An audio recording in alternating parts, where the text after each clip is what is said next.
When I said with a heart full of joy, "Daughter, I am so happy about your wedding tomorrow," my daughter fell silent, and my son-in-law laughed. The wedding took place a week ago. The money I had given for the celebration of their dreams disappeared into their pockets. A week later, they returned, begging for forgiveness, and I coldly said, "Get out of here." They were devastated. Before we continue, please subscribe to the channel and write in the comments what time it is where you are now. The roast had another 10 minutes. I checked it through the oven window, watched the juices pooling around the carrots and potatoes, then glanced at my watch again. 7:15. Alma said they'd be here by 7. I adjusted the wine glasses on the table one more time, making sure everything sat just right. 3 place settings. White napkins I'd ironed myself that afternoon. The good plates, the ones Maria and I got for our 20th anniversary. Strange how they only came out for special occasions now, and this was about as special as it got. Tomorrow my daughter would marry Theodore Caldwell, and I'd walk her down the aisle at the Desert Botanical Garden. $45,000 for that wedding, worth every penny to see her happy. Headlights swept across the front window. Finally. I was already at the door when they came up the walk. Alma looked beautiful in a cream-colored dress, her dark hair pulled back, but something in her posture felt wrong. She wouldn't look at me straight on, kept her eyes fixed somewhere around my left shoulder.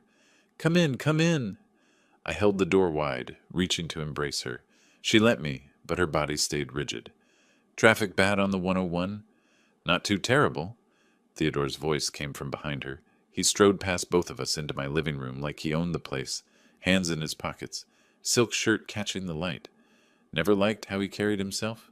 Too smooth, too confident in a way that had nothing backing it up. "Dinner's almost ready," I said, closing the door. "I wanted us to have this time together before tomorrow gets crazy. You know how weddings are. Once it starts, you barely get a moment to breathe." Alma finally met my eyes. Just for a second, what I saw there made my stomach drop. "Dad, the wedding was a week ago, Sylvester."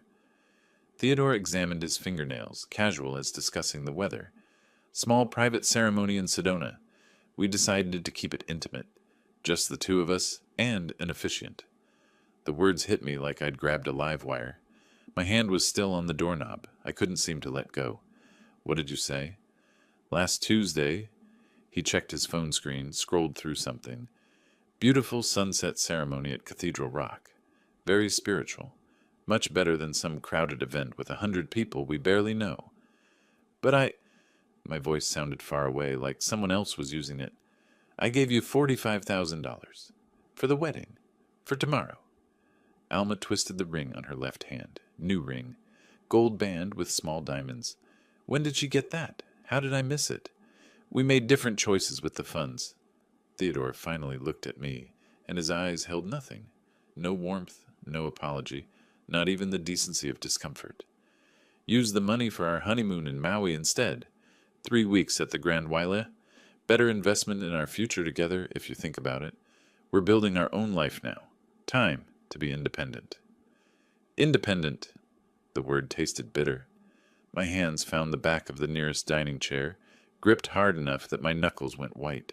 63 years old, and I'd learned to control my temper working on cars. When an engine fights you, getting angry accomplishes nothing. Steady hands, clear head. But my mechanic's composure was fracturing. "You spent my money, money I gave you for a wedding I was supposed to attend, on a vacation?" "Dad, we just wanted something small." Alma's voice came out thin, uncertain. She still wouldn't hold my gaze. "Just us. Something simple and meaningful. You understand, right? We didn't want all the pressure and expectations." "Pressure?" I heard my voice drop, get quieter, colder. "I've been calling you every week about final arrangements. You let me believe. You both let me believe." "We planned to tell you tonight." Theodore shrugged, actually shrugged, like he'd forgotten to pick up milk at the store. "Thought we'd have dinner? Explain the situation. You're overreacting."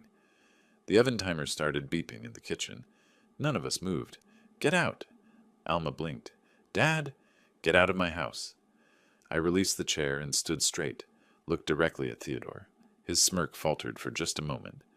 "Good. Both of you. Now. You're being unreasonable." Theodore's voice took on a patronizing edge. We'll come back when you've calmed down, old man. Give you time to process. I'm processed. I walked past them and opened the front door.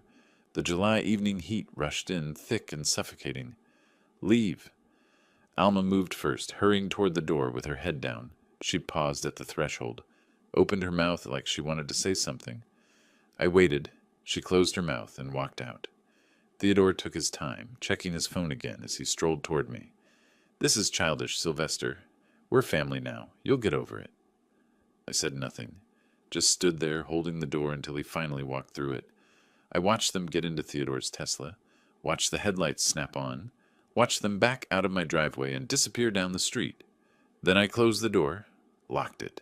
The deadbolt sliding into place sounded very loud in the sudden silence. The dining room table still held 3 place settings. The wine I'd opened to breathe sat untouched. In the kitchen, the oven timer continued its insistent beeping. I walked past it all toward my home office at the back of the house, leaving the roast to burn. The filing cabinet's bottom drawer stuck like it always did. I gave it the practiced jerk that popped it loose, pulled out the accordion folder marked Alma Financial. My desk lamp made a small circle of light in the dark office. I hadn't bothered turning on the overhead fixture. Didn't need it. The folder held everything. Every bank statement, every canceled check, every wire transfer confirmation from the past 15 years. I spread them across my desk in rough chronological order, then turned on my computer. The screen's glow hurt my eyes for a moment before they adjusted. College tuition first. Arizona State. 4 years.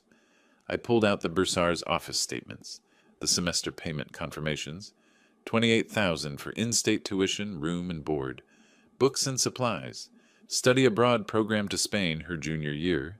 That was $12,000 by itself. Total, $120,000 give or take. I opened a new spreadsheet, started entering numbers. After graduation came the startup dream. Alma wanted to launch a marketing consulting firm. She'd been so excited on the phone, talking fast about social media strategies and brand positioning. I'd driven to her apartment in Tempe, sat at her tiny kitchen table while she showed me the business plan on her laptop. Professional-looking document, charts and projections. She needed $80,000 for operating costs while she built her client base. The business lasted 14 months. I found the wire transfer receipt, dated March 2019. $80,000 straight from my business account to hers. Found the apologetic text message from October 2020. Dad, I'm closing the company. Market's too competitive. Love you. Thank you for believing in me. I entered it in the spreadsheet. Column for date, column for amount, column for purpose. Next came the Audi. She'd called me on a Saturday morning 2 years ago. Her old Honda had died. Transmission gone, not worth fixing. Could I help with a down payment? Just enough to get her into something reliable. I'd driven to the dealership with her, watched her fall in love with the silver A4, signed as co-buyer when her credit couldn't handle it alone. $35,000 financed through Chase. I'd made every payment since. The numbers kept adding up. Rent assistance, $2,200 a month for 3 years. She'd moved to a nicer place in Scottsdale after Theodore entered the picture. Said it was important for her professional image. I'd quietly paid her landlord directly, automatic transfer on the 1st of every month. 120 plus 80 plus 35, I muttered, reaching for my calculator. My coffee had gone cold in its mug, but I took a sip anyway. Tasted like rust. That's $235,000, plus rent, $79,000, $314. Then the wedding fund, $45,000. Wired to Alma's account 6 weeks ago. Money that bought first-class tickets to Hawaii and 3 weeks at a resort I couldn't pronounce. I logged into my online banking, pulled up the joint account, the one I'd set up last year after Alma mentioned she worried about emergencies. What if something happens and I need money fast, Dad? Could we have a shared account just for security? Made sense at the time. My daughter needed safety. What father wouldn't provide that? Current balance, $67,412. I clicked on transaction history. Started scrolling. May 15th. Withdrawal, $5,000. Notation. Business TC. May 22nd. Withdrawal, $8,000. Notation. Business TC. June 3rd. Withdrawal, $6,500. Notation. Business TC. TC. Theodore Caldwell. My hand stopped moving the mouse. I just stared at the screen, watching the blue light reflect off my reading glasses. Every withdrawal since April carried those initials. Some smaller, 1,500 here, 2,000 there. Others larger. The biggest, 12,000 on June 28th. I clicked back through 3 months of history, started adding up Theodore's extractions from the account my daughter had access to, the account I'd funded for her security. $43,000. Gone. Funneled through Alma into Theodore's pockets. Dad, Theodore has an amazing real estate investment opportunity. Her voice played in my memory, bright and hopeful. That phone call in April. Could you transfer some funds to the account just until his commission check clears? 2 weeks, tops. 2 weeks had turned into 4 months of systematic drainage. I pulled more files. Every document told the same story. Every email I'd saved. Dad, you always said you'd support my dreams. Dad, I promise this time will be different. Dad, I'll pay you back when things stabilize. My legal pad sat blank beside the keyboard. I picked up a pen, started writing. Not emotions, not anger, just facts, categories, and totals. Education, $120,000 business. Investment, $80,000 vehicle. $35,000. Housing, $79,200. Wedding fund, $45,000 joint account, withdrawn by TC. $43,000 miscellaneous, medical, travel, gifts, $9,800 grand. Total, $412,000 or $412,000. I sat back in my chair, removed my glasses, rubbed my eyes with the heels of my hands. Just once I let myself feel the full weight of it. The betrayal, the calculated manipulation. My daughter, my only child, the little girl I'd raised alone after Maria died, had hollowed me out like rust eating through a car frame. Then I put my glasses back on, picked up the pen again. The mechanic in me understood. When something's broken beyond repair, you don't keep pouring money into it. You cut your losses. You salvage what's salvageable and let the rest go. New page on the legal pad. Header. Action items. Close joint account. Monday morning. Remove Alma from Wells Fargo Access. Monday morning. Cancel automatic rent payment. Monday. Revise will schedule with attorney this week. Remove Alma as beneficiary. Life insurance. Retirement accounts. Business succession. Call Martin Ashford. Rancy Estate Planning. I opened a new browser tab. Typed Estate Attorneys, Phoenix, Arizona. The search results filled my screen. I started clicking through, reading reviews, checking credentials. Opened another tab for trust lawyers. Another for asset protection specialists. My browsing history grew. How to legally disinherit adult child Arizona. Revocable trust requirements. Protecting business assets from family claims. The clock in the corner of my screen read 3:47 a.m. I wasn't tired. My mind was working with a clarity I hadn't felt in years, each thought clicking into place like a perfectly calibrated torque wrench. Another page in the legal pad. I started listing names from the search results.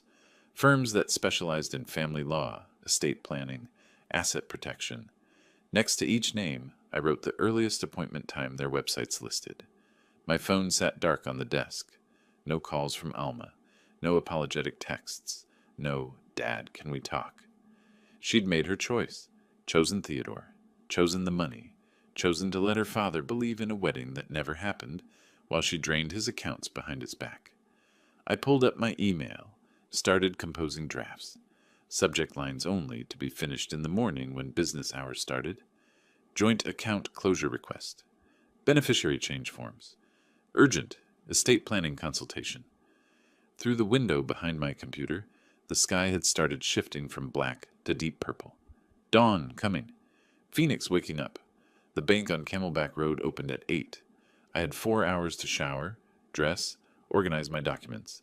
I looked at the legal pad, at the action items, at the browser tabs still glowing with attorney websites, at the spreadsheet showing $412,000 in a single, damning column. You want independence? I said it quietly to the empty office, to the darkness, to the daughter who wasn't there to hear it. You'll have it. I saved the spreadsheet as evidence.xlsx and started creating a new folder on my desktop. Time to treat this like any other business problem. Methodical, strategic, No emotion, just execution. The untouched dinner still sat on my dining room table. I could smell it from here, the roast now cold and congealed. I'd deal with it later. Right now, I had work to do. The shower water ran hot enough to sting. I stood under it until steam filled the bathroom, until the tension in my shoulders started to ease. Through the frosted window, dawn light was breaking over the desert. Sunday morning. Most people would sleep in. I had business to conduct.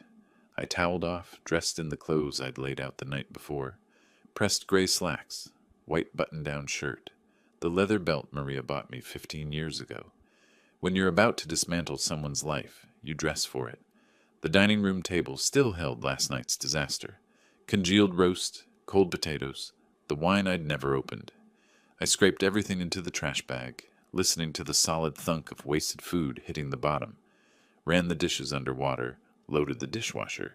Each movement felt like erasing evidence of a crime I hadn't committed. My watch showed 7:42. The Wells Fargo on Camelback Road opened at 8. I poured coffee into my travel mug, grabbed my wallet and keys. The folder of bank documents sat waiting by the door where I'd placed it at 4 a.m. Everything organized, account numbers, statements, the list of automatic payments I needed to cancel. Traffic was light heading north on Central Avenue. I didn't turn on the radio. My mind was already running through the conversation I'd have with the banking specialist. Clear requests, no emotional explanations. Just business. The bank's parking lot was empty except for employee vehicles. I pulled in at 7:58, watched through the windshield, as a woman in a blue blazer unlocked the front doors. By the time I walked across the lot, she'd flipped the sign to open. "Good morning." Her name tag read Jennifer, mid-30s, professional smile. "How can I help you today?" "I need to close a joint account. Transfer everything to a new account under my name only. Remove all secondary holders." Her fingers moved across her keyboard. "Of course. Let me pull up your accounts, Mr. Perez? Sylvester Perez?" She studied her screen, clicked through several pages. "I see you have a joint savings account here with Alma Perez Caldwell. That's the account you'd like to close?" "That's correct. And you want to transfer the full balance to a new individual account? Current balance is $67,412. "Yes, today." Something flickered in her expression. Recognition, maybe, that this wasn't routine account maintenance. But her voice stayed neutral. "I'll need to verify your identity and get some signatures. This will take about 20 minutes. Can I get you coffee while we work through the paperwork?" "I'm fine." She printed forms, slid them across the desk one by one. Joint account closure authorization. New account application. Transfer request. I signed each without hesitation, my handwriting steady. "Mr. Perez, I also see several automatic payments linked to your accounts. Would you like me to transfer those to the new account, or cancel them? All of them." Her fingers paused over the keyboard. "All automatic payments? Let me pull up the complete list." She tilted the screen so I could see. "There's a monthly rent transfer for $2,200, an auto insurance payment for $340, and a credit card auto pay for $500. You want me to cancel these as well?" "Every single one, effective immediately." "Understood." More typing. "These cancellations will process by end of business today. The account closure will be complete within 24 hours, but the funds will be available in your new account this afternoon." "That works." She printed a final confirmation page, circled the new account number with her pen. "You're all set, Mr. Perez. Is there anything else I can help you with?" "That's everything. Thank you."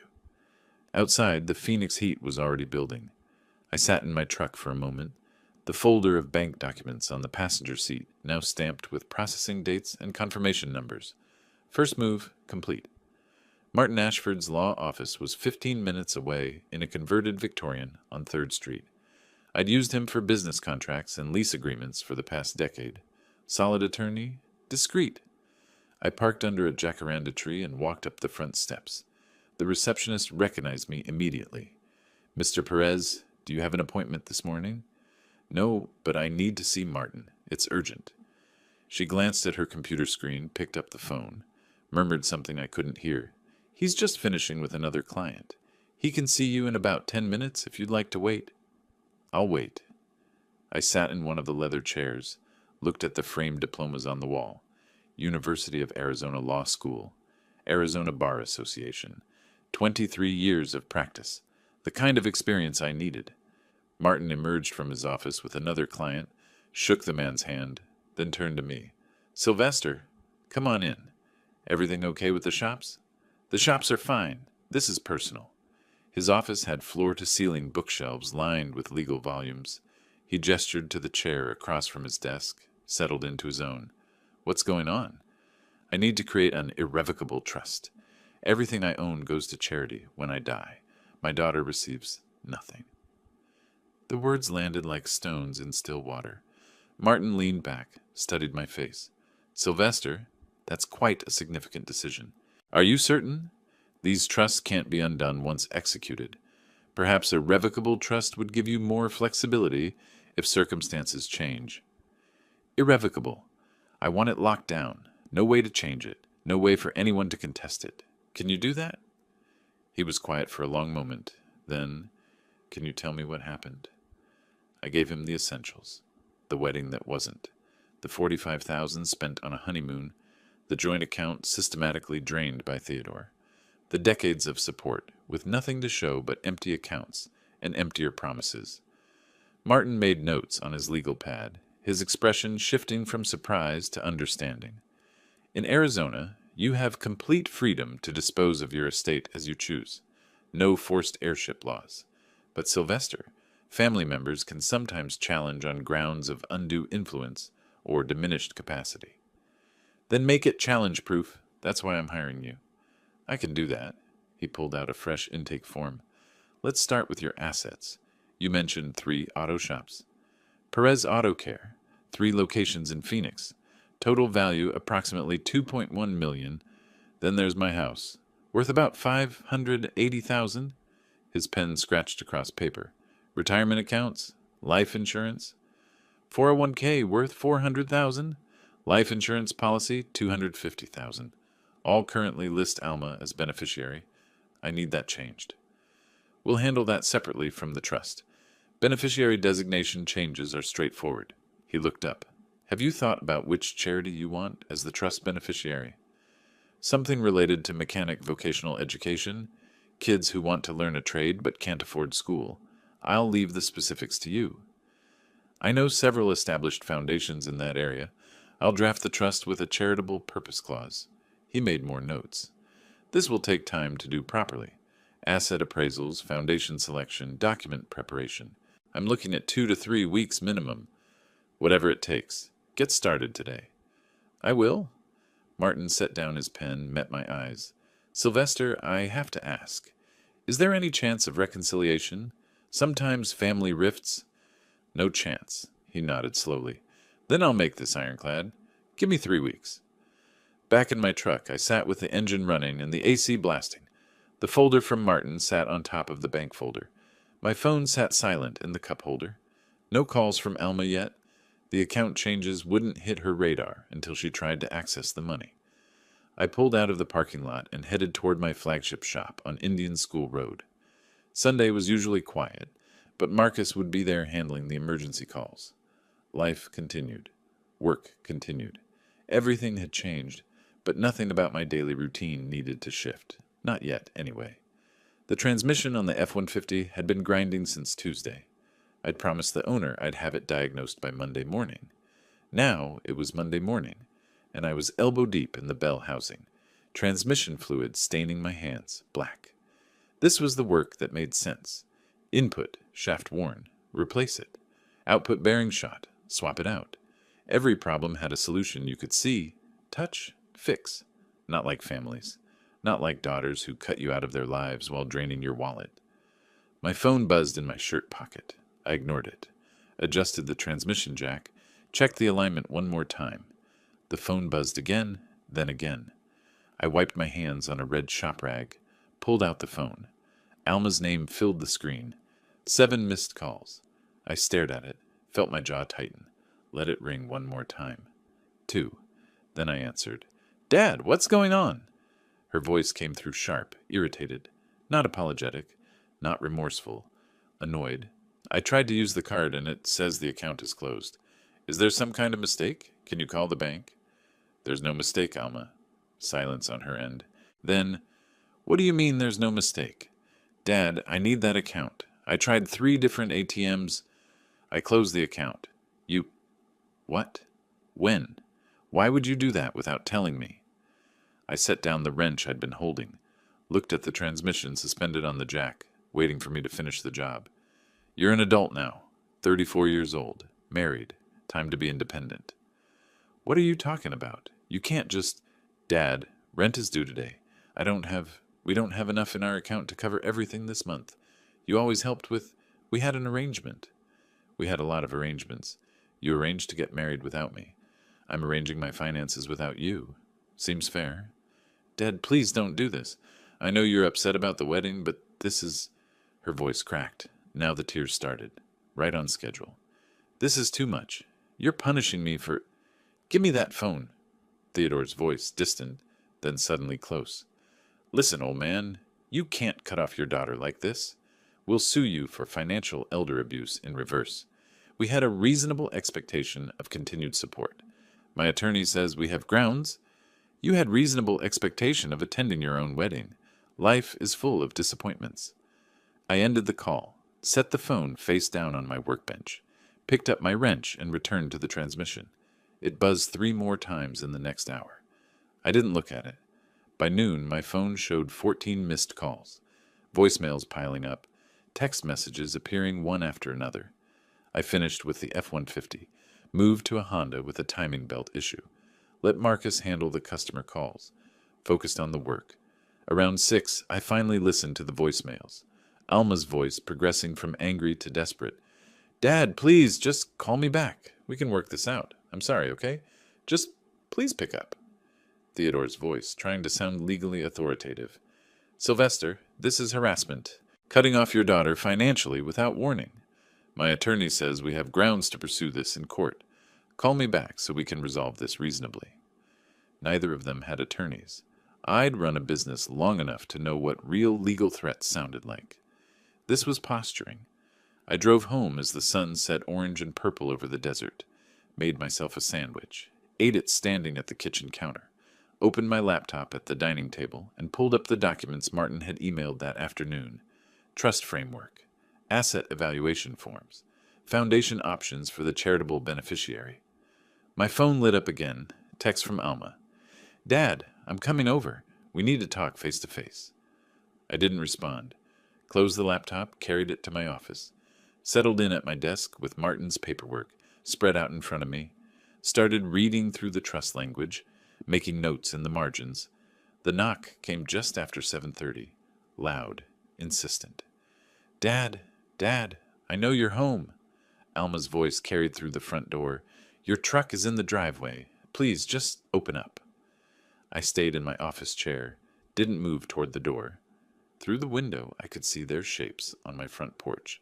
Alma and Theodore, backlit by the porch light I'd forgotten to turn off. This is ridiculous. Theodore's voice, louder than Alma's. You think ignoring us solves anything? You think you can just... More knocking. The doorbell rang, shrill and persistent. Rang again.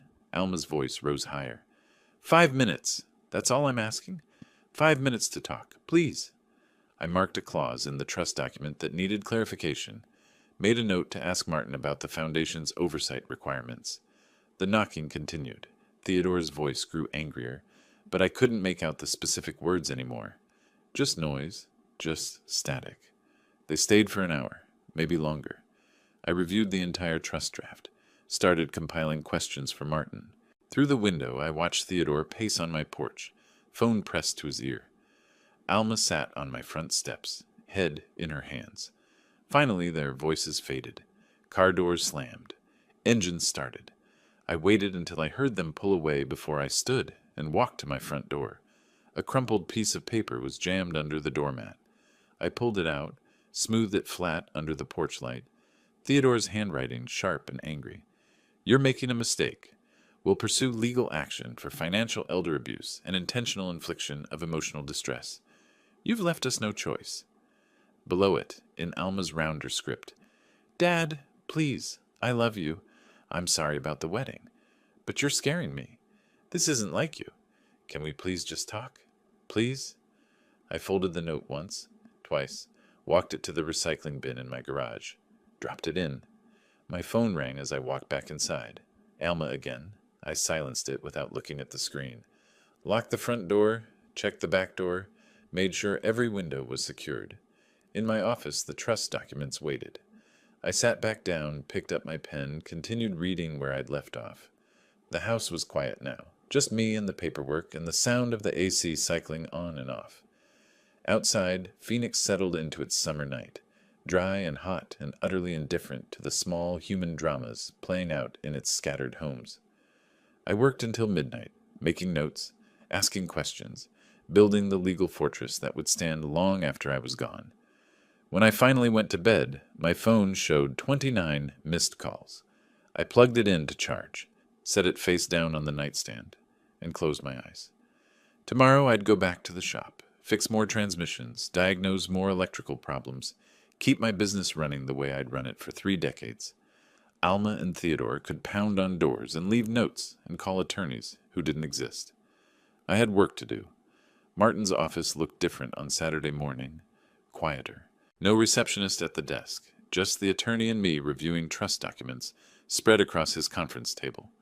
Sylvester, to protect the trust from any challenge, we should document your prior financial support, especially that business investment.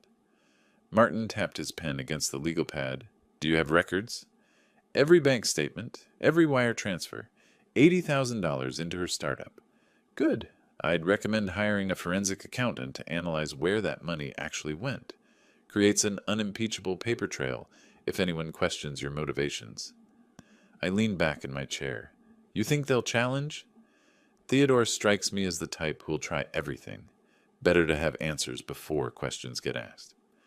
By Monday afternoon, I was sitting across from David Chen in a coffee shop on Central Avenue. Mid-40s, wire-rimmed glasses, the kind of careful attention to detail I recognized from good mechanics. We both knew how to trace problems to their source. Mr. Perez, I'll need all documentation related to the business. Incorporation papers, account statements, expense reports. He pulled out a tablet, stylus ready. I'll trace every dollar and categorize expenditures as legitimate business costs versus other uses. How long? 3 to 4 days for a comprehensive report. I'll be thorough. I slid a folder across the table. Business plan Alma had shown me 2 years ago, bank statements from the startup account I'd funded, incorporation documents from the Arizona Corporation Commission, every piece of paper that proved I'd believed in her dream. David opened the folder, scanned the first few pages. I'll have results by Wednesday. The next 3 days felt stretched thin. I worked the shops, replaced a serpentine belt on a Camry, diagnosed a misfiring cylinder on a Jeep Cherokee, supervised Marcus while he tackled a transmission rebuild. Normal work. But my mind kept drifting to David's investigation and to something else, the subtle shifts in how people treated me. Tuesday morning, Frank from Desert Parts Supply made an odd comment while I was ordering brake pads. Everything okay with you, Sil? Heard you're going through some family troubles. I kept my voice level. Nothing I can't handle. Sure, just checking in. But his tone carried something new. Curiosity, judgment, hard to say. Wednesday afternoon, my phone rang while I was finishing paperwork in my shop office. David's name on the screen. Mr. Perez, I've completed the analysis. The findings are significant. He paused, choosing words carefully. Of the $80,000 you invested, I can account for less than $8,000 in legitimate business expenses. The remainder appears to have funded personal lifestyle expenditures. My grip tightened on the phone. Give me specifics. Luxury hotels, high-end dining, designer retail purchases. I've categorized everything in the report. There's also a pattern of charges in Theodore Caldwell's name, despite him not being listed as a business partner or employee. Send me everything. The email arrived 10 minutes later. I opened the PDF on my computer, started reading. Website design, $200. Business cards, $180. WeWork membership, 1 quarter, $2,400. Subtotal of legitimate business expenses, $790. Then the rest. Line after line of personal spending dressed up with vague business justifications. $4,200. Nyman Marcus, professional attire. $2,800. Montage Laguna Beach, client meeting. $650. Dominic's Steakhouse, business dinner. The business dinner was for 2 people on a Wednesday night in July. Alma's startup had no clients at that point. I knew because she'd told me she was still building her portfolio. Theodore's name appeared on dozens of transactions. Hotel charges in Las Vegas and San Diego. Premium gym memberships at Lifetime Fitness. A $13,100 charge at a luxury watch retailer with the notation Professional Accessories. $72,000. Gone. Not to build a business, but to fund a lifestyle. I printed the report, put it in a folder, set it on my desk next to the trust documents. Evidence. Facts. Numbers that couldn't be argued with. That evening I attended the Phoenix Metro Auto Repair Association meeting at a hotel conference room near Sky Harbor. 20 years I'd been part of this group, monthly meetings to discuss industry challenges, regulatory changes, best practices.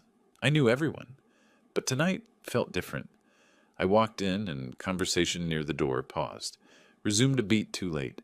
Jerry Patterson gave me a nod but didn't come over like he usually did. Linda Chen, no relation to David, was talking to a group by the coffee station and glanced my way, then quickly back to her conversation. Robert Mendoza finally approached me during the break. We'd opened our first shops the same year, helped each other through the learning curve, shared supplier contacts and business advice for 2 decades. Sil, we've known each other a long time. I need to ask you straight. He kept his voice low. What's happening with Alma? I'm hearing stories that don't sound like you, but what are you hearing? He looked uncomfortable. Theodore's been at a couple networking events. Says you cut Alma off completely. No warning, no conversation. Says she's struggling to pay rent, and you won't even take her calls. He's worried about her well-being. The words landed like body blows. Not because they hurt, but because I could see the calculation behind them. Theodore working the circuit, building sympathy, controlling the narrative before I'd even realized we were in a public relations battle. There's always more to a story than one person's version. I kept my tone neutral. I'm handling a family matter with appropriate boundaries. Robert nodded slowly. I figured, just wanted to hear it from you. Some folks who don't know you as well, he trailed off. Some folks believe what they hear first. Yeah. I stayed for the rest of the meeting, but didn't contribute much to the discussion. Drove home through warm August darkness, my mind working through the problem. Theodore wasn't just fighting for money anymore. He was fighting for reputation, social standing, the leverage that comes from being seen as the victim. Back in my home office, I opened my laptop and created a new folder. Record, Alma Financial Support. Started building a timeline. Every tuition payment, every rent check, every business investment, every promise to pay me back that evaporated into nothing. David's audit report went into the folder. Bank statements showing the joint account drains, email exchanges where Alma asked for money with increasingly elaborate justifications. My phone lit up with a notification. Missed call from an unknown number, no voicemail. I stared at it for a moment, then went back to my documentation. If Theodore wanted to control the narrative, he was about to learn that stories without facts are just noise, and I had all the facts. I worked until past midnight, organizing, cross-referencing, building the unassailable record of what had actually happened. Not the emotional version Theodore was selling, not the victim story Alma would tell, just numbers, dates, and documents that couldn't be disputed. When I finally closed my laptop, the folder held everything. A complete financial history of my relationship with my daughter, reduced to spreadsheets and bank statements and audit reports. Tomorrow I'd call Martin. We needed to talk about what came next. Thursday morning started with my hands inside a Honda Civic's engine bay, checking spark plugs. The 3rd cylinder wasn't firing right. Probably a bad coil. My phone rang from the workbench. Martin's voice came through tight. Sylvester, we have a situation. Alma and Theodore have retained an attorney. Whitmore and Associates, mid-tier firm. They've sent a demand letter. I straightened up, wiped my hands on a rag. Demanding what? Restoration of financial support and a guarantee of inheritance rights. Claims you made oral promises that created a binding expectation. Through my shop's front window, I saw the mail carrier approaching. Hold on! The certified mail envelope had my name in bold letters. I signed for it, tore it open while walking back to my office. Official letterhead, 3 pages of legal language. I scanned the key phrases: established pattern of financial support, reasonable reliance, verbal assurances regarding estate planning, immediate restoration of monthly payments required. Martin, I'm reading it now. Don't let it rattle you. Can you come by this afternoon? Say 3 o'clock? I'll be there. I photographed each page, sent them to Martin with a 2-word message. See you soon. The rest of the morning dragged. I tried to focus on the Civic, but my mind kept circling back to that letter. Theodore's move, putting legal pressure, trying to force me into settlement talks, probably hoping I'd rather pay them off than deal with an attorney and court filings. They didn't know me very well. At Martin's office, he had the demand letter on his screen, already annotated with notes in red. He looked more amused than concerned.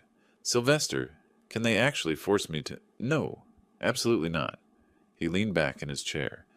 Arizona law is crystal clear. You have complete testamentary freedom. Adult children have zero entitlement to parental support or inheritance. Their attorney knows this. Then why send the letter? Intimidation. Hoping you'll settle to avoid hassle, or building a paper trail for public sympathy. He clicked to a new document. I'm drafting a response. It'll be polite, firm, and legally airtight. No obligation exists. No settlement will be offered. The trust proceeds as planned. I watched him type, occasionally reading phrases aloud for my approval. Arizona Revised Statutes, Section 14.2101, grants absolute testamentary freedom. No legal doctrine of promissory estoppel applies to informal family discussions. Mr. Perez has no legal obligation, moral or otherwise, to provide continued financial support. Perfect, I said. Martin's fingers paused. He looked at me over his reading glasses. Legally, they have nothing. But Sylvester, you should know. Legal battles and public opinion battles are different. They can lose in court and win in the community. I'm not settling. I didn't think you would. Just be prepared for them to fight dirty in other ways. I drove home thinking about his warning, got as far as my driveway before my phone started buzzing. Text messages. Multiple people. I pulled them up at a red light. From Robert. Heads up, Alma posted something on Facebook. Pretty rough. From Linda Chen. Sylvester, just saw something online. Wanted you to know. From Marcus at the shop. Boss, you might want to check social media. I waited until I was home to open Facebook. Hadn't posted anything myself in probably 2 years. Just kept the account to stay connected with distant relatives and old customers. Alma's post was at the top of my feed, shared by someone I vaguely knew. It's hard to write this, but I need to share my truth. My father has cut me off completely, financially, emotionally, because I got married. 34 years of being his daughter, and when I chose love, he chose money. Rent is due. Bills are piling up, and he won't even answer my calls. I know parents don't owe their adult children anything legally, but I thought family meant more than that. I thought I meant more than that. To anyone going through something similar, you're not alone. We deserve better. The post had been up for 3 hours, already had 200 reactions, 50 comments, a dozen shares. I scrolled through the responses. Parents who use money to control their kids are the worst. Stay strong. There's always 2 sides, but she seems genuinely hurt. My dad did the same thing. It's financial abuse. Document everything. Praying for you, sweetie. Your father will regret this someday. Carefully worded. No outright lies I could point to. Just framing, context, the things she left out. Like the secret wedding. Like Theodore draining accounts. Like $72,000 spent on luxury vacations while claiming to run a business. I set my phone face down on the kitchen counter. Didn't comment. Didn't message her. Didn't defend myself in her comment section where every word would be screenshotted and used against me. The next several days proved Martin right about public opinion. Friday, a longtime customer named Patricia came in for an oil change. While I was processing her payment, she said, "Hey, I saw something about you and your daughter online. Hope everything's okay." With a look that said she wasn't sure everything was okay. "Family matters," I said. "Nothing to worry about." Saturday at the grocery store, a woman I vaguely recognized from business networking events gave me a look, not hostile but judging, like she knew something about me now. Monday morning, a colleague sent me a private message, Want to hear your side of what's on Facebook? Coffee sometime? Each interaction was small, manageable, but they accumulated. By Monday evening, I felt like I was walking through Phoenix with a target on my back, invisible to me, but obvious to everyone else. Tuesday, August 12th, I met with Rachel Kim at her downtown office. Modern space, efficient layout, certificates on the wall for notary services and trust administration. Rachel had the trust documents organized in labeled tabs, timeline chart displayed on her computer screen.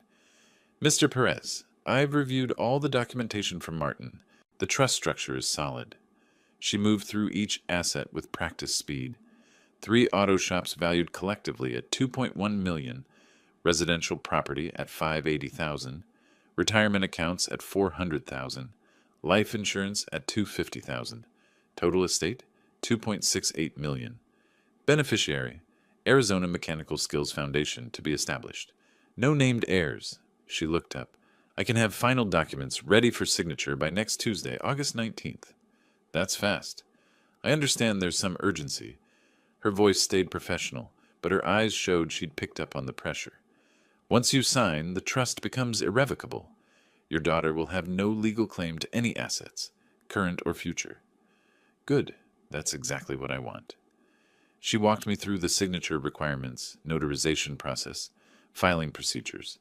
I signed preliminary documents, watched her organize everything into a master file. 7 days until this was permanent. 7 days until Alma's legal options disappeared completely. Walking to my truck in the parking garage, my phone buzzed. Another Facebook notification. Someone had shared Alma's post in Phoenix Small Business Network, a group I'd been part of for years. 300 members. Local shop owners, contractors, service providers, all seeing her story. Her version. I didn't open the app. Instead, I texted Martin. I need a meeting. We need to go on offense. His reply came back in under a minute. Tomorrow, 9 a.m. Come prepared. I sat in my truck with the engine running and the AC blasting against August heat. Around me, Phoenix continued its normal rhythm. Cars entering and exiting the garage. People heading to dinner. The city moving forward like nothing had changed. But everything had changed. Theodore and Alma had taken this from a private family matter to a public campaign. Legal threats. Social media. Reputation attacks. They were fighting on multiple fronts, trying to find the pressure point that would make me cave.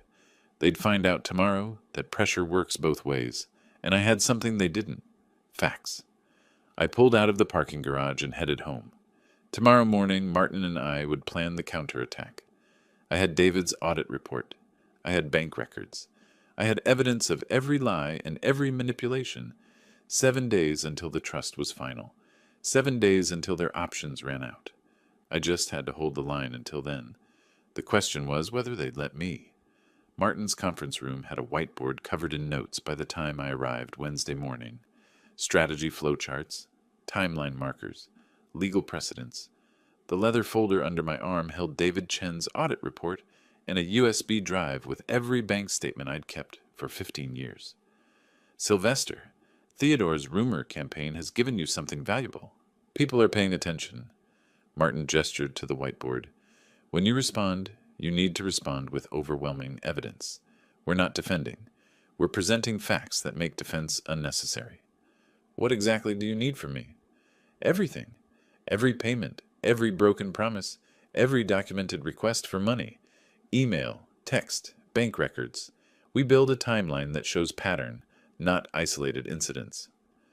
I spent the next 4 days at my home computer, mining through digital history.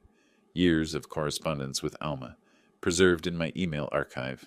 Search terms became painfully familiar. Dad, I need. Dad, could you? Dad, you're the only one. Thursday afternoon, I found one from March 2023. I read it aloud to myself in my empty office. Dad, you've always believed in me when no one else did. This business is going to make you so proud. Thank you for the faith and the investment. $80,000? That's what faith cost me.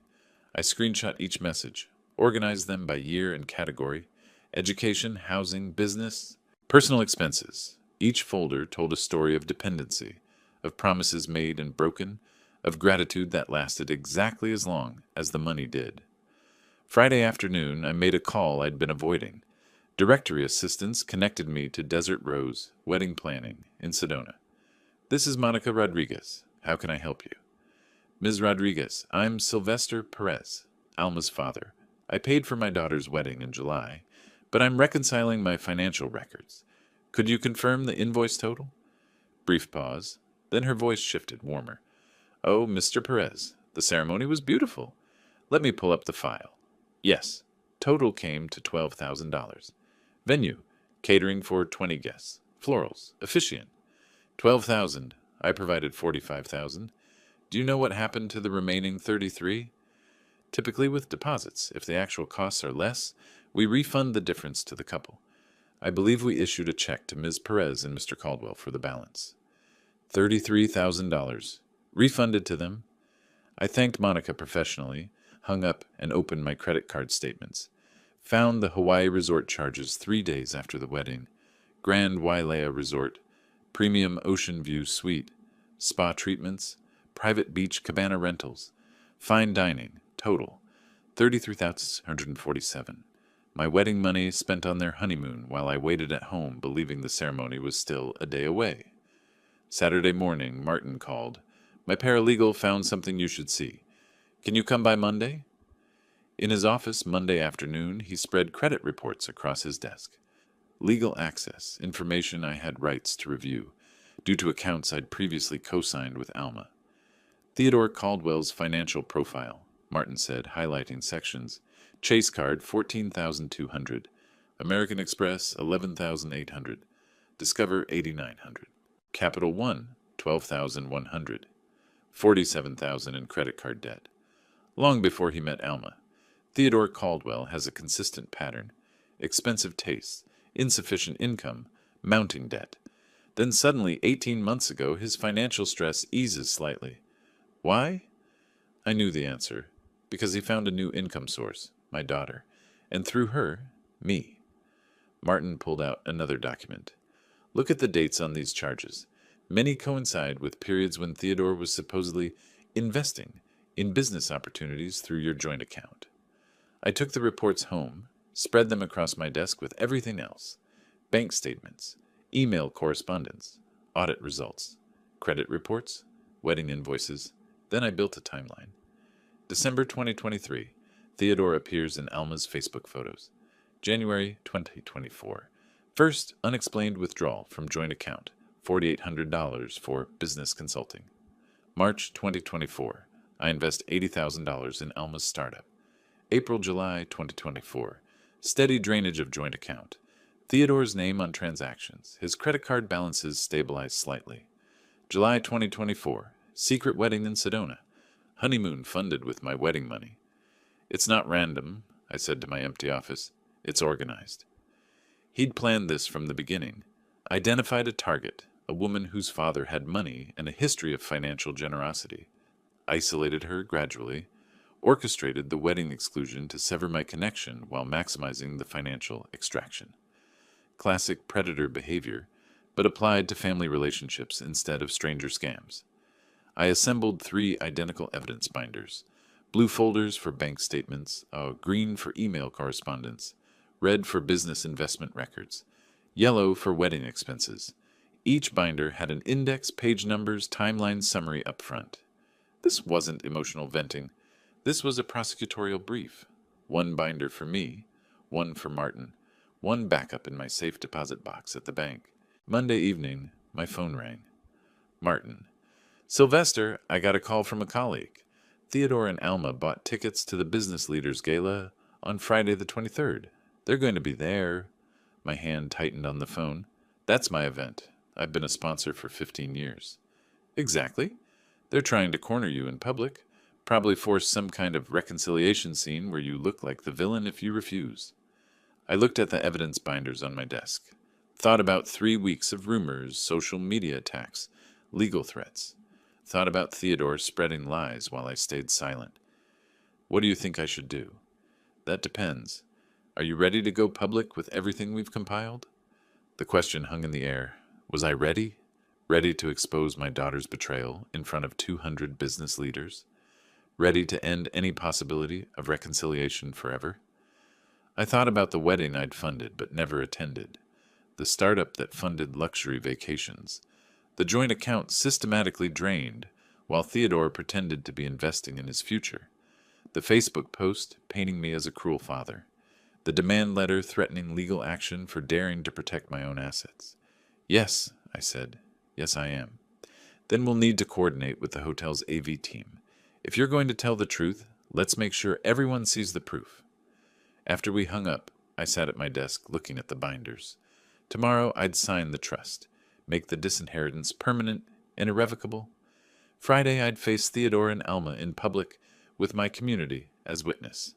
They wanted to control the narrative.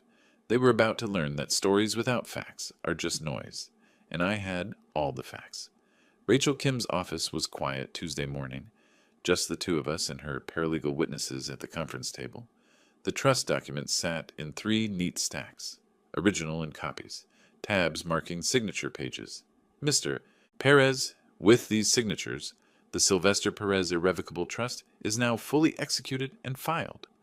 Rachel pointed to the first signature line with her pen. Your assets are permanently designated for the Arizona Mechanical Skills Foundation upon your death. I used my own fountain pen, the one Maria gave me when I opened my first shop. Page 1, Establishment of Trust. Page 2, Asset Schedule. Page 3, Beneficiary Designation. Page 4, Irrevocability Clause. Each signature was deliberate. Each one severed another thread connecting Alma to my life's work. Rachel applied her notary seal with a heavy press. The embossing made a satisfying thunk. And there's no way to challenge this? In Arizona, with proper execution and given you're of sound mind, it's bulletproof. Your daughter has no legal claim to any inheritance. Good. That's exactly what I wanted. The next 3 days crawled. Wednesday, I had my charcoal suit dry cleaned. Thursday evening, I met Martin at a coffee shop near his office. Last chance, Sylvester. Are you absolutely sure you want to take this public tonight, if the opportunity arises? If Theodore tries to make me look like the villain in front of my community, yes, I'm ready. Then remember, facts only. No emotional attacks. Let the evidence speak. Don't call him a con artist, even if that's what he is. I won't, but I will tell the truth. Friday evening, I arrived at the Arizona Biltmore Resort at 6:15. The grand ballroom gleamed under crystal chandeliers. Round tables dressed in white linens. Silent auction displays lined the perimeter. Vacation packages, restaurant gift certificates, sports memorabilia. My company's platinum sponsorship placard stood prominently. Perez Auto Care, $5,000 sponsor. I'd attended this gala for 15 years, knew most faces, understood the rhythm of the evening. Cocktails, dinner, speeches, silent auction closing, dancing, professional networking dressed as social gathering. Carlos Mendoza found me near the auction tables. Sil, glad you made it. Wasn't sure after, well, some of the stuff circulating online. Here and staying, I said simply. Dinner service began at 7. Salad course, then chicken or salmon. I chose my usual table with business associates, shop owners, suppliers, a couple of insurance brokers. Comfortable conversation about industry changes, Phoenix Heat, upcoming football season. Around 7:30, during the main course, I saw them enter. Theodore in an expensive suit, Alma in a designer dress. They scanned the ballroom like hunters tracking prey, spotted me, exchanged words. Took seats at a back table. Last-minute tickets. Nowhere near premium placement. They waited. Through salad. Through dinner. I felt their attention like heat on my neck, but didn't turn around. Dessert arrived. Chocolate mousse. The MC, a local TV personality, finished announcing silent auction closing times and stepped away from the small stage. Theodore moved. He walked to the stage, took the standing microphone, tapped it twice. Feedback. Squeal. The room went quiet. I apologize for the interruption, but I need to address something important. I set my fork down carefully, wiped my hands with my napkin, waited. Many of you know Sylvester Perez as a successful businessman, a contributor to this community. I know him as my father-in-law. Theodore's voice carried false humility. His daughter, My wife, Alma, is heartbroken. There's been a misunderstanding, a family disagreement that spiraled, and I'm asking, publicly, humbly, for healing. Sylvester, whatever happened, can we talk? Can we find forgiveness? He extended his hand toward my table. Every eye in the ballroom turned to me. The trap was sprung. Refuse, and I'm the heartless father. Accept, and I validate their narrative. I stood slowly, buttoned my suit jacket, walked between tables toward the stage. The room held its breath. Theodore handed me the microphone. He had no choice. Refusing would expose his manipulation. I looked out at 200 faces, business leaders, friends, colleagues, people who'd seen Alma's Facebook post, heard Theodore's rumors, wondered about the truth. Thank you for the unexpected opportunity to address this. My voice was calm. Theodore mentioned family. Let me tell you about family, about 34 years of being a father. Behind me, the presentation screen flickered to life. Martin had coordinated with the hotel's AV team. My timeline appeared, 1990-2024, financial support provided. I paid $120,000 for my daughter's college education, $80,000 for a business startup that never operated, $35,000 for a car, $2,200 a month for rent for 3 years, $45,000 for a wedding I was never invited to attend. The screen showed bank transfers, dates, amounts, each one highlighted. If you're doing the math, that's over $400,000. Not loans, gifts, because she was my daughter, and I loved her. Past tense, deliberate. 3 weeks ago, I learned that the wedding I'd funded had happened a week earlier, in secret. My daughter and her husband spent the wedding money on a vacation to Maui instead. Email correspondence appeared on screen, Alma's requests, her promises, her gratitude. I also learned that the business I invested in never actually functioned. The money funded luxury purchases instead. David Chen's audit results, category summaries, luxury hotels, designer clothing, premium dining. The room was absolutely silent. This week I signed an irrevocable trust. My entire estate, 3 automotive businesses, my home, all assets totaling $2.68 million, will fund vocational education for aspiring mechanics. Young people who want to learn a trade, work with their hands, build something real. I paused. Let that sink in. Not a dollar goes to my daughter. Theodore's face had gone white. Alma, at their back table, had covered her face with her hands. Theodore asked about forgiveness. Here's what I believe.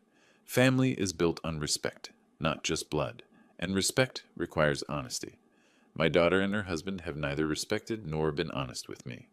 So I've built a new legacy, one that will help people who value hard work and integrity.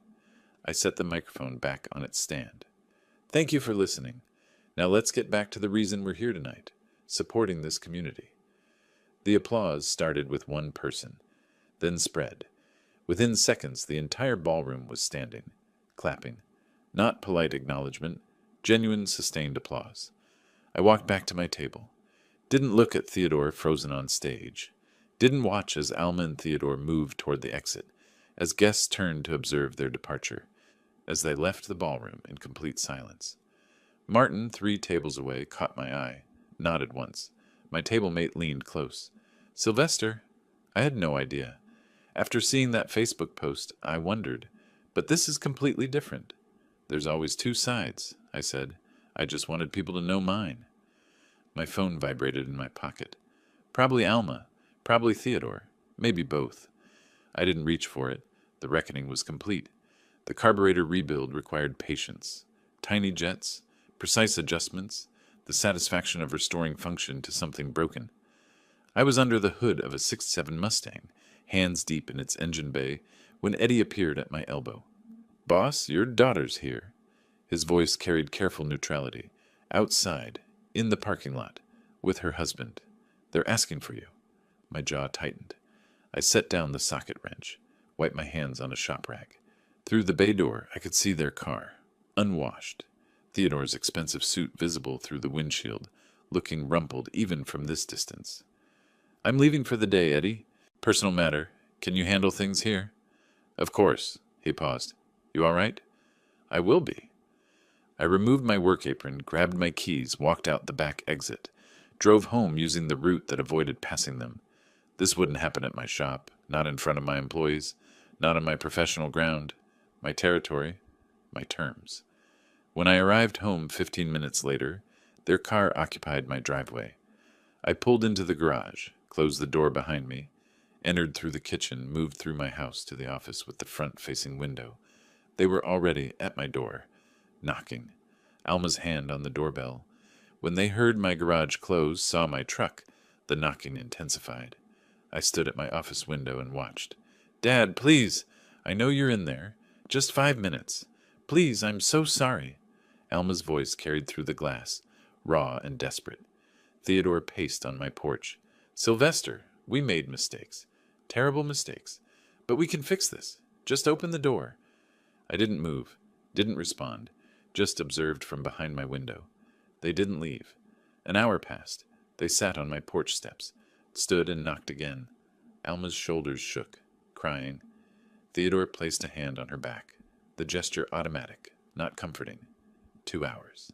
The afternoon sun beat down on them. Phoenix August heat.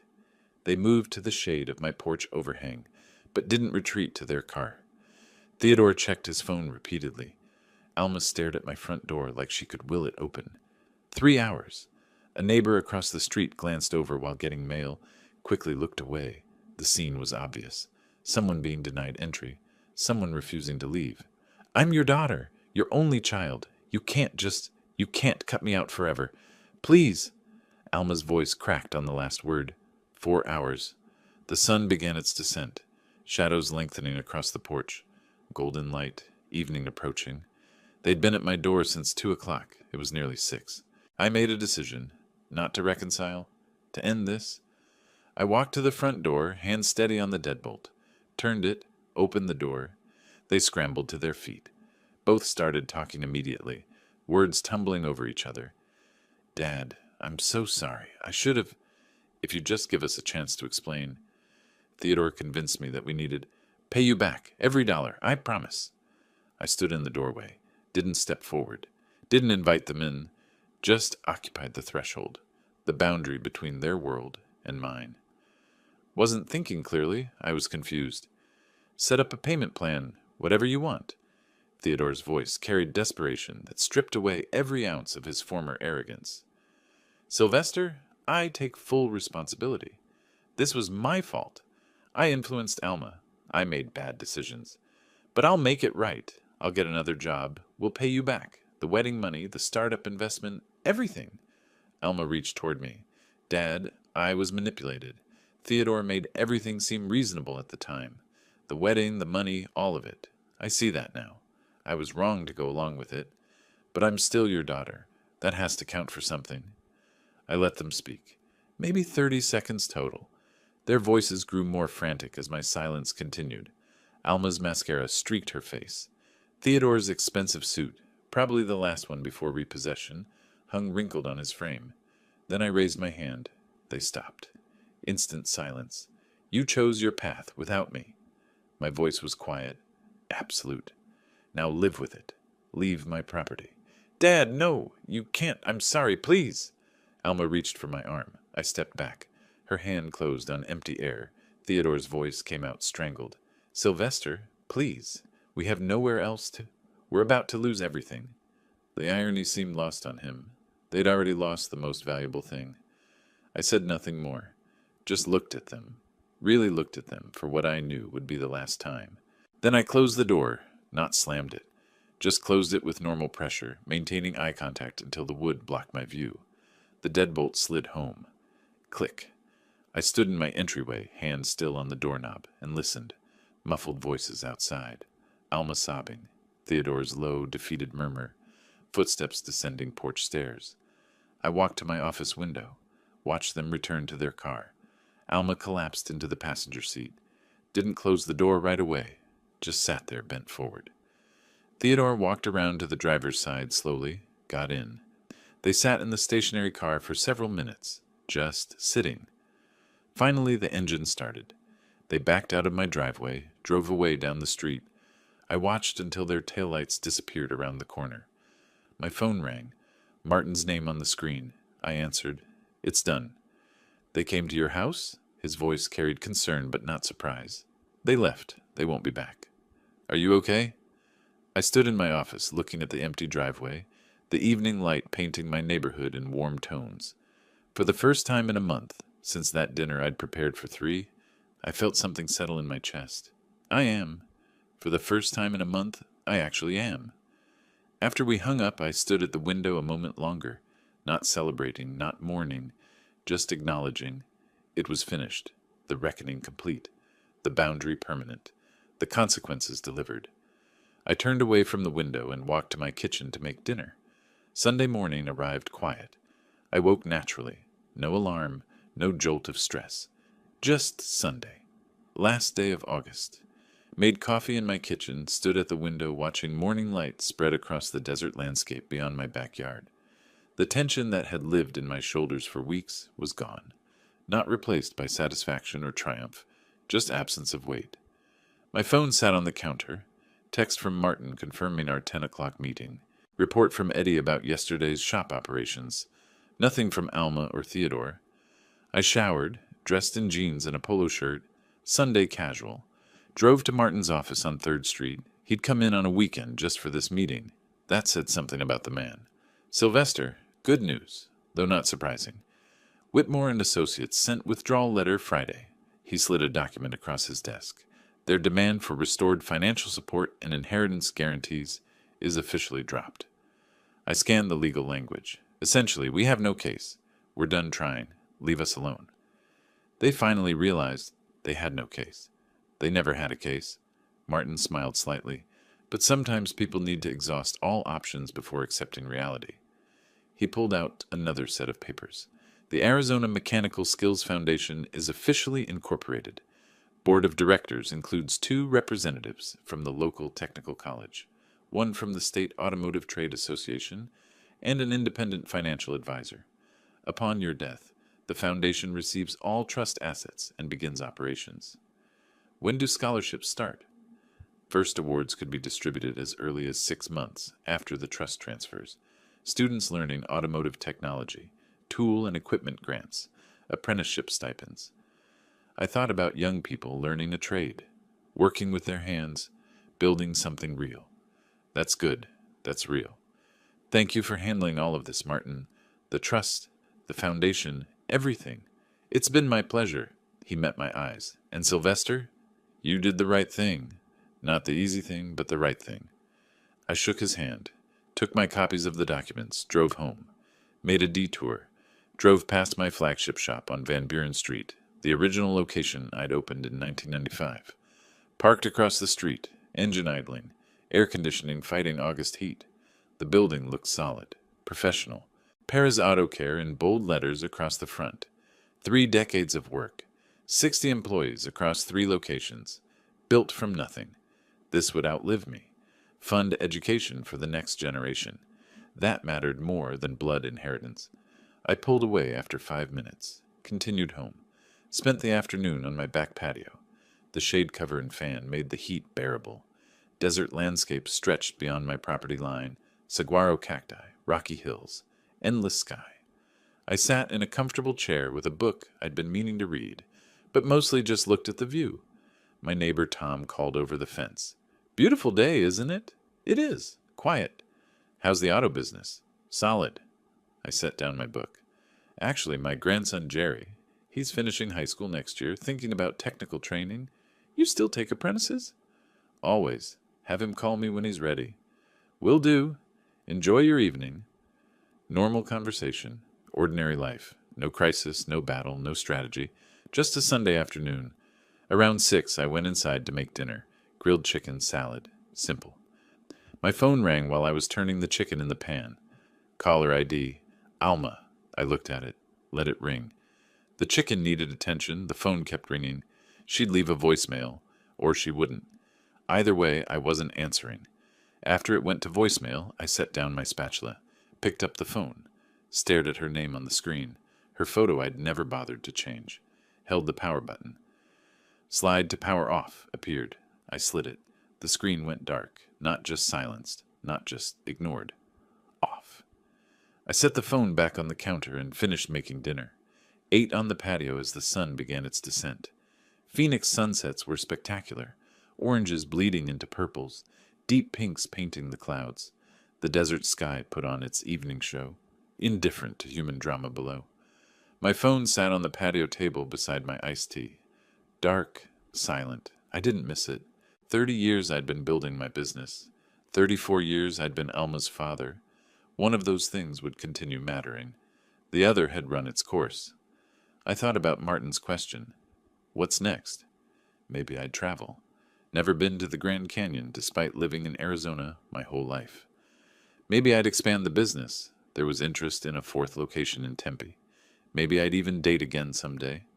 The future was open in a way it hadn't been for decades. Not because something good had happened, because something necessary had finished. The sky deepened from orange to purple to indigo. Stars began appearing in the darkening dome above me. I sat with my empty plate and my cold tea and watched night claim the desert. No anger, no regret, no satisfaction, just peace. I'd raised my daughter the best I could, given her everything I thought she needed. She'd chosen differently, made her decisions without me, then expected me to fund the consequences. That wasn't on me. I'd protected what I'd built, established boundaries, created a legacy that would help people who valued hard work and integrity. Young people learning trades, building skills, earning their own way. That was worth more than blood. The phone stayed dark on the table. I made no move to turn it back on. Didn't need to. Everything that needed saying had been said. Everything that needed doing had been done. A breeze moved across the patio, carrying the scent of creosote and dust, the desert's perfume. Somewhere in the distance, a coyote called. Another answered, the ancient rhythm of the Sonoran desert, indifferent to the small human dramas played out beneath its sky. I gathered my plate and glass, stood, and carried them inside, locked the patio door, rinsed the dishes in the sink. Normal Sunday evening routine. Tomorrow, I'd go back to work, fix cars, manage employees, run my business. The same life I'd been living for 3 decades, minus the weight of obligation to someone who'd never valued it. I left the phone on the counter, dark and silent, walked to my bedroom, got ready for sleep. When I turned off the lights, the house settled into comfortable darkness. No tension waiting in the corners. No dread about tomorrow's phone calls. No wondering what fresh manipulation might arrive. Just a house. Just a man. Just another night. And in the morning, the rest of my life would continue. If you like this story, please like this video, subscribe to the channel, and share your impressions of this story in the comments. To listen to the next story, click on the box on the left. Thank you for watching.